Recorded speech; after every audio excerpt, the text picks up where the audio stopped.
আসিফের এমন কোন অংশ ছিল না যে রাবার বুলেটে বিদ্ধ ছিল না। কেন এটা কেন হবে? আমরা তো দেশের সন্তান, আমরা তো অন্য কেউ ছিলাম না।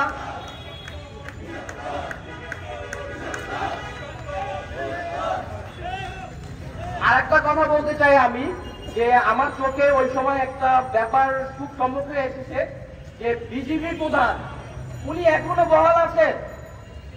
কেমনে কি আমাদের দেশে রক্তের স্রোতের উপর থেকে আমাদের রক্তের উপরে পাড়া দিয়ে বিজিবি প্রধান এখনো কিভাবে বহাল থাকে? এটা কিভাবে সম্ভব?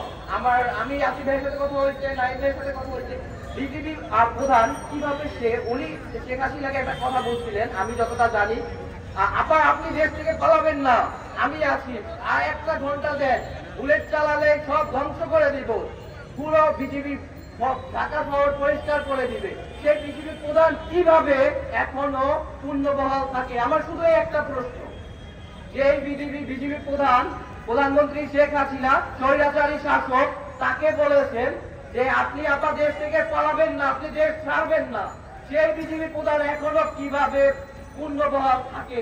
আমার শুধু এটাই প্রশ্ন। দেশে এখনো যারা চাকরিজীবী, আওয়ামী লীগের যারা ছায়াপথ, তারা এখনো দেশে পূর্ণবহাল আছে। কেন তারা পূর্ণবহাল? তারা যে এখনো বহাল আছেন, এটাই যে বহাল আছে, তারা কেন বহাল থাকবে? তারা কেন বহাল থাকবে? তারা তো রক্তের উপর থেকে বহাল আছে, তারা বর্তমানে ক্ষমতায় আছে রক্তের উপর থেকে। এটা তো সম্ভব না। আমি আজও ভাত খেতে পারি না, আমি ভাত খেতে গেলে আমি ব্যথা পাই, আমি হাঁটতে পারি না, আমার ব্যথার ওষুধ খাইতে হয়।